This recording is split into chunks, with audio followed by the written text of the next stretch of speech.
Es Bueno, preocupante, es preocupante. Absolutamente. Me parece que la kirchnerización extrema que está llevando adelante el candidato de Unión por la Patria, Sergio Massa, hace que todo esto que vos estuviste contando y que lo hablamos durante muchos programas, ¿no? Las relaciones del kirchnerismo con las dictaduras latinoamericanas, hace que la candidatura de Massa no despeje esas dudas, porque viste que muchas veces se decía, bueno, Massa es un candidato que tiene buenos vínculos con los Estados Unidos, que viene a cosechar después de la elección PASO, una vez que consolide el núcleo duro del kirchnerismo, un votante más del centro. Bueno, claramente no, por lo menos es lo que estamos viendo en este tramo final de la primera etapa de la elección. Massa, en su kirchnerización extrema, no despeja ninguna duda respecto de cuáles son y serán, eventualmente, si logran llegar a la presidencia el candidato de Unión por la Patria, las relaciones internacionales que promoverán, ¿no?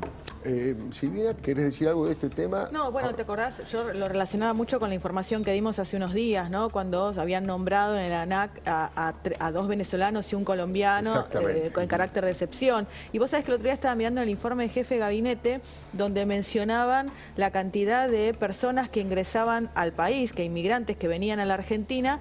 Y bueno, hay muchos venezolanos, obviamente porque era un lugar al cual querían escapar del régimen de Venezuela, pero llamativamente en estos lugares donde hay regímenes que pueden ser parecidos al kirchnerismo son donde más ingresan a la Argentina. Y si empezás a ver las épocas de las elecciones, bueno, donde también aumentan la cantidad de gente. Un dato, ¿no? Después cada uno podrá sacar sus conclusiones. Seguro, seguro. Chiche, ¿qué piensa de Sergio Massa, digamos? ¿Qué opina? Obviamente no lo está apoyando porque usted está en las listas que encabeza Juan Schiaretti como candidato a presidente, pero ¿cómo lo calificaría Massa políticamente? No quiero calificarlo en lo personal. Creo que desde el inicio del Frente de Todos, esto fue una unión fallida. Fueron tres personas que se unieron que no tenían entre sí nada que ver. Y los resultados están a la vista.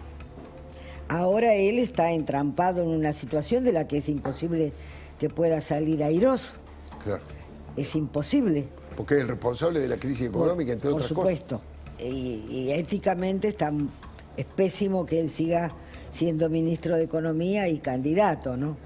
Pero por más que íntimamente quisiera tener otra actitud o tomar otras medidas, es imposible a esta altura del partido. Así que me parece que está en la peor de las situaciones. Maximiliano Ferraro, ¿cómo lo caracterizarías a Sergio Massa? Políticamente, un análisis político. Yo creo que hay que decirlo de forma directa, ¿no? Sergio Massa es Cristina Fernández de Kirchner y Alberto Fernández.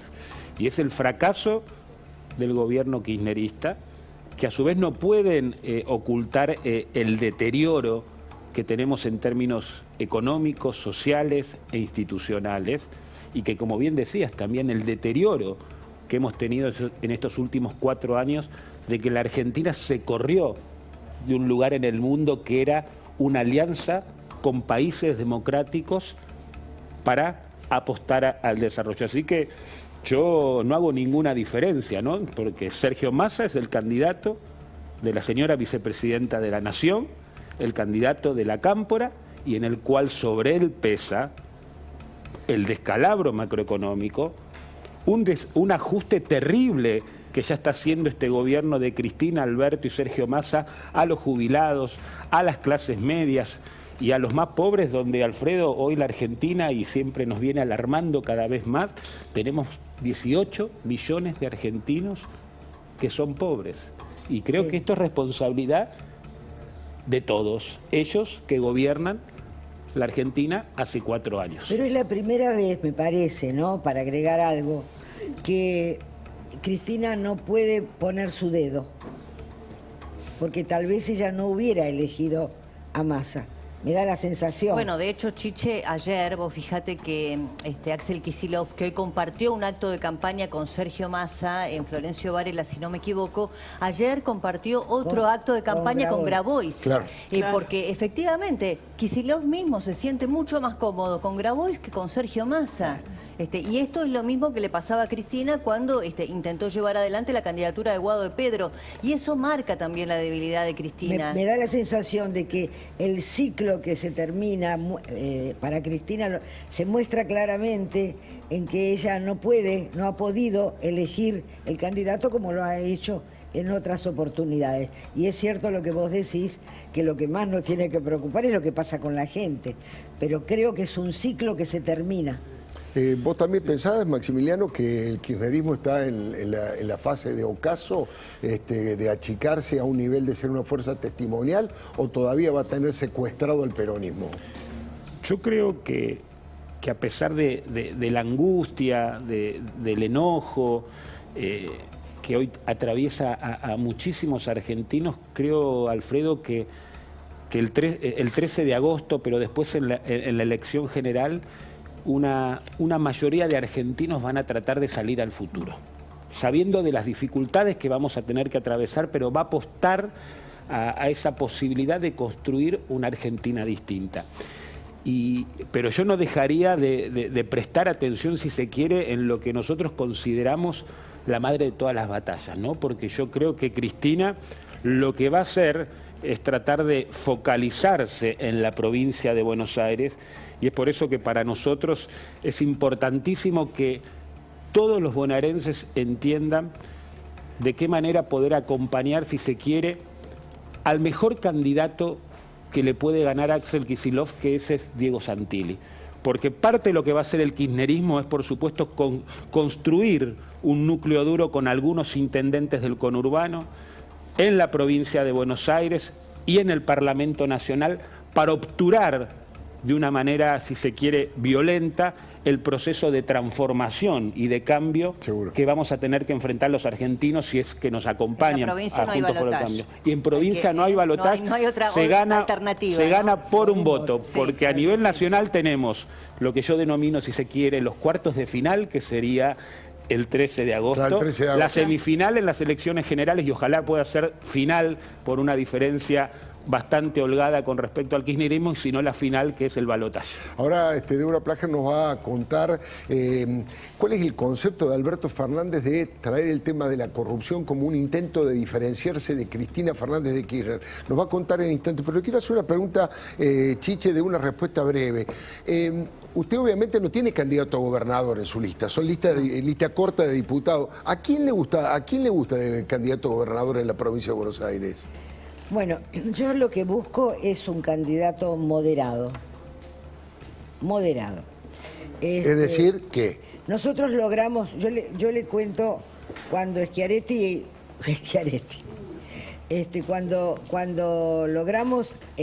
cuando logré ingresar en la lista de Juan Schiaretti, sí, ellos tenían la lista corta, la lista a diputados nacionales, senadores nacionales, presidente, vicepresidente.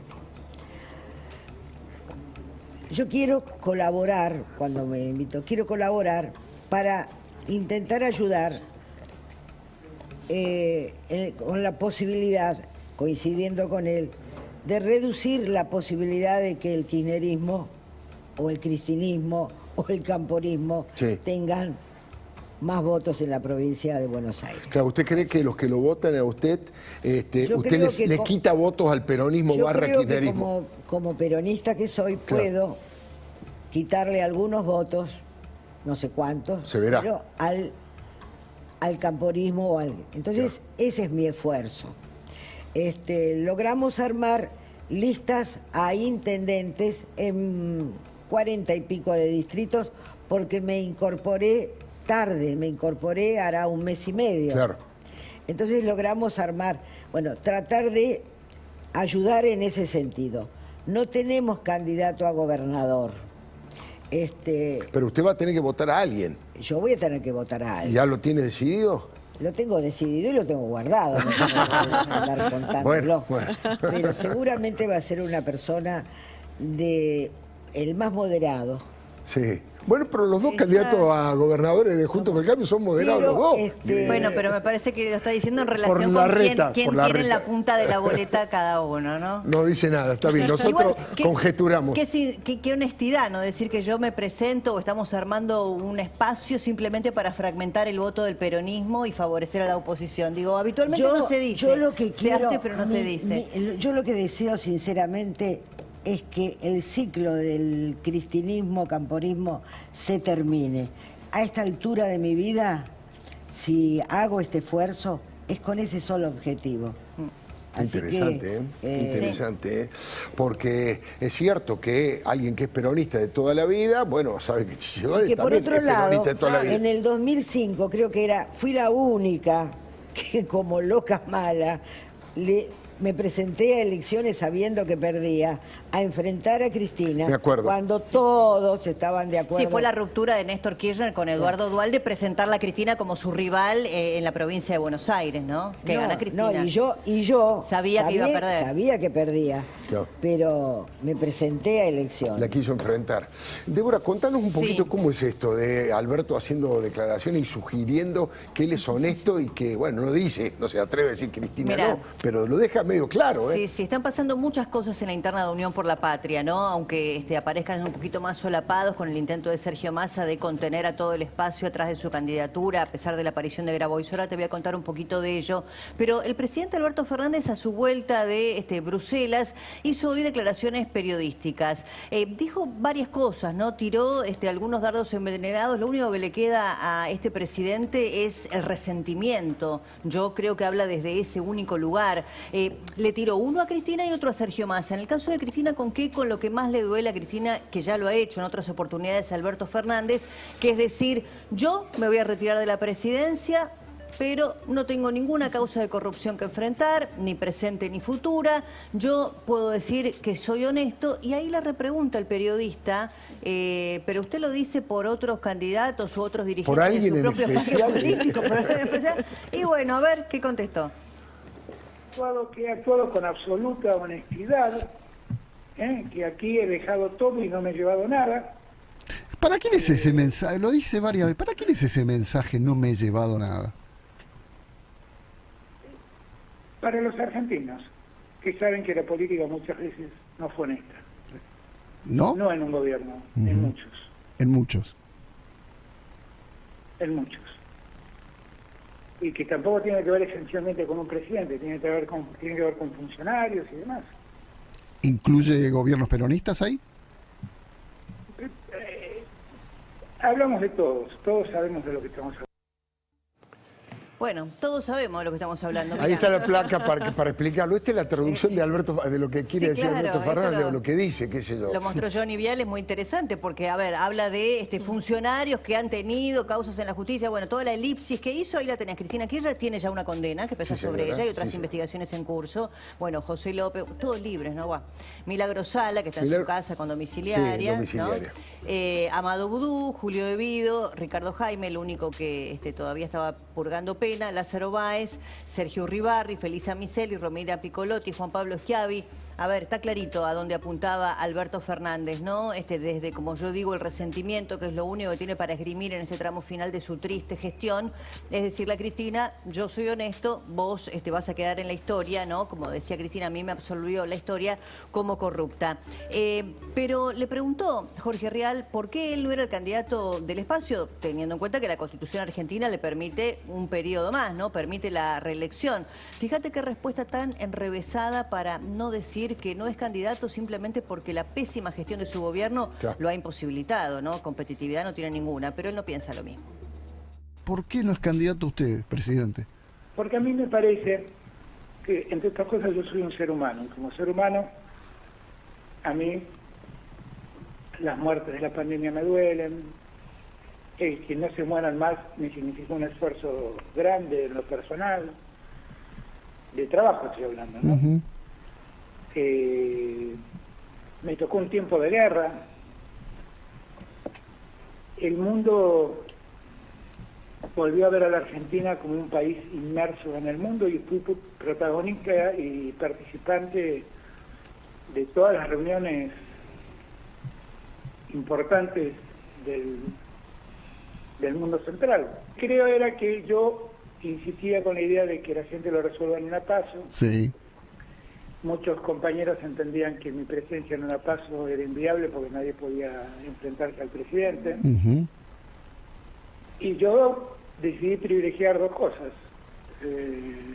La primera, la unidad del espacio. Bueno, no lo ralentizamos. Sí, no, es así. Como se expresaba el presidente sin reconocer su propio fracaso. Mira, para ir cerrando un poco la idea de lo que está pasando en la interna de Unión por la Patria, yo te decía que Axel Kicillof protagonizó actos en las últimas 48 horas, tanto con Juan Grabois como con Sergio Massa. Sí. Y la verdad que la preocupación en la provincia de Buenos Aires, que es de lo que hablaba fundamentalmente Ferrario y también Chiche Dualde, que la conoce también, este es el acto de ayer de Kicillof con Juan Grabois.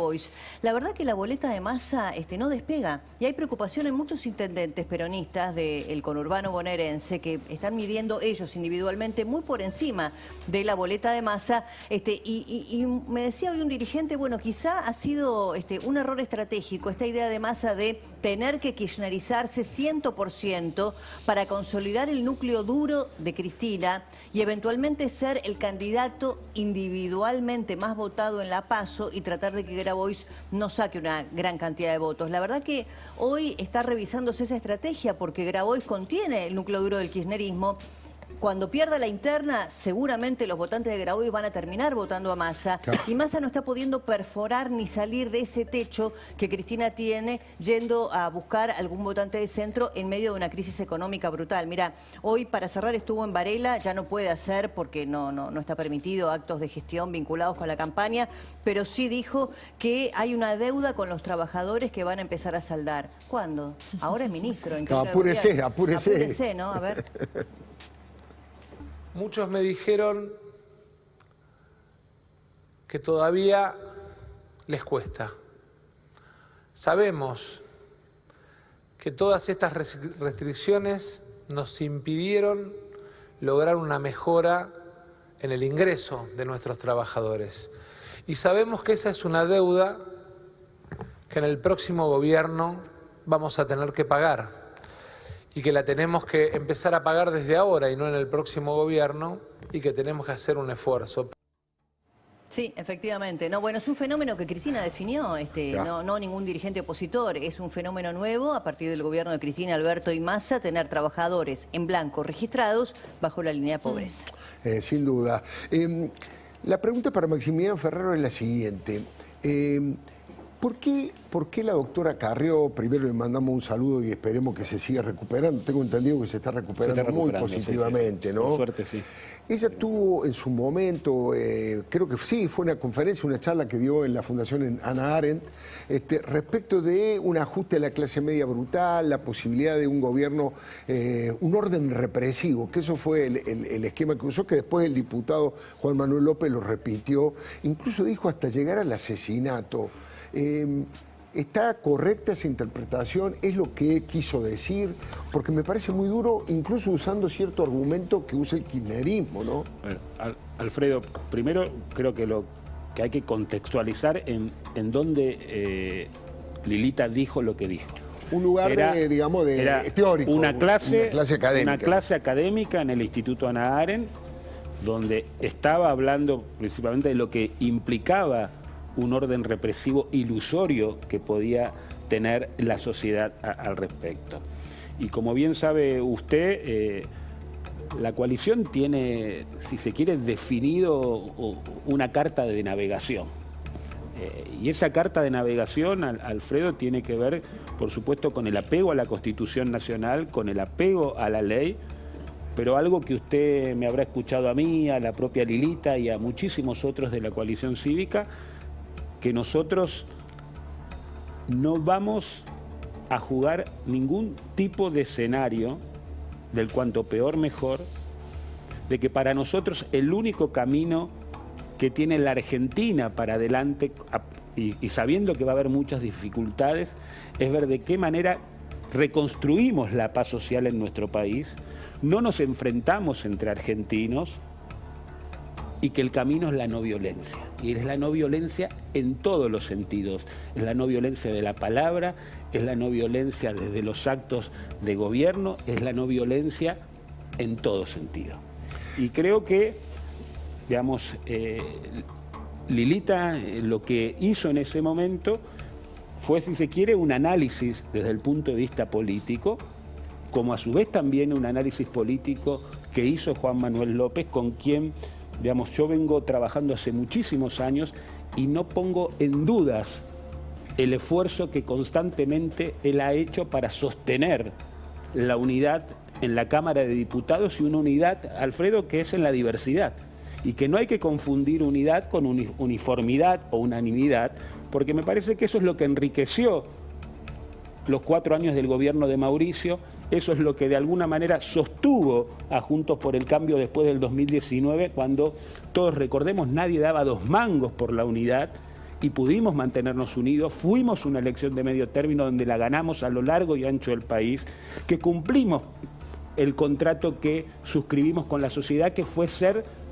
un dique de contención y un freno a las locuras y atropellos de Cristina Kirchner vinculados a la reforma judicial, la ampliación de la Corte, embates de la Procuración General, y eso se dio, Alfredo, con 116 diputados en la Cámara de Diputados y habiéndole quitado por primera vez a la lógica del PJ en el Senado de la Nación la mayoría, y que esto es una musculatura que de por sí va a tener Juntos por el Cambio si es que nos toca gobernar a partir del 10 de diciembre del 2023, y es por eso que nosotros acompañamos a Horacio Rodríguez Larreta, porque creemos que, como les decía al principio, no se trata solamente de qué manera ganamos a lo pírrico el cuarto de final, que es la PASO del 13 de agosto, sino que se trata de ganar la general, que se trata de poder ganar el balotaje, y una vez que ganamos, esas transformaciones, esos cambios profundos que la sociedad nos está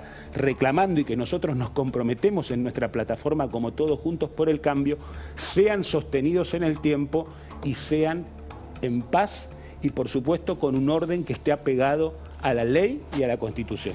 Chiche, usted ha dicho que parte de la decisión de presentarse a la elección es una especie de esfuerzo suyo, de sacrificio, si se quiere, porque quiere quitarle votos al kirchnerismo para que no gane la provincia de Buenos Aires y se puede que no gane la nación. Ahora, ¿qué puede pasar en la Argentina si gana Sergio Massa? Si el kirchnerismo, por algún motivo, aunque toda la... digamos, no es porque crea en las encuestas, pero el sentido común dice que este gobierno es muy difícil que pueda ganar con los niveles de pobreza, de inflación, de desocupación que hay. Pero ¿qué podría pasar en una Argentina si hay 4 años más de kirchnerismo barra masismo, si quiere? Primero que yo no creo que tengamos que tener tan seguro el triunfo del espacio de Cambiemos. Creo que hay que trabajar mucho en la provincia de Buenos Aires, fundamentalmente, si bien en las provincias interiores estamos viendo otro tipo de resultados, no me quedaría tan tranquilo. Creo que hay que trabajar mucho en la provincia de Buenos Aires. Después porque creo que es un proyecto agotado y que ha nivelado para abajo en todos los órdenes. No creo en este proyecto. Evidentemente ellos están convencidos de esto, porque si no, hubieran hecho otra cosa. La Argentina tiene todas las posibilidades de crecer, de desarrollarse. Ahora, evidentemente, hay una tara que les impide hacer las cosas bien, porque tenemos todas las condiciones para salir de esta situación. Este proyecto no lo quiero más para mi país. Hay un tema que trae Silvina Martínez que es realmente preocupante. Yo no sé si hay conciencia entre la dirigencia política, pero ella nos va a contar que el padrón a la hora de votar todavía tiene gente fallecida adentro del padrón. Silvina. Sí, exactamente. Mira, primero te traigo unos datos para saber cuánto cuestan las elecciones, estas elecciones nacionales del 2023. Originariamente en el presupuesto se había establecido en 55.000 millones de pesos, luego se amplió en 35.000 millones de pesos, da un total más o menos 90.000, casi 91.000 millones de pesos cuestan hasta ahora las elecciones, que tienen que ver con todo lo que sabemos nosotros, ¿no? Las PASO, elecciones generales y una eventual segunda vuelta. Toda la puesta en marcha de las elecciones. Ahora bien, se publicaron los padrones hace algunos días, los lugares de votación, y mucha gente nos escribió preocupada porque aparecían muchas personas fallecidas, pero no fallecidas en el último tiempo, sino fallecidas hace muchos años, que ya han pasado varias elecciones y tendrían que haberse renovado. Mira, acá te traigo dos casos. Bárbara Wallace, acá tenemos el DNI, falleció en el 2018.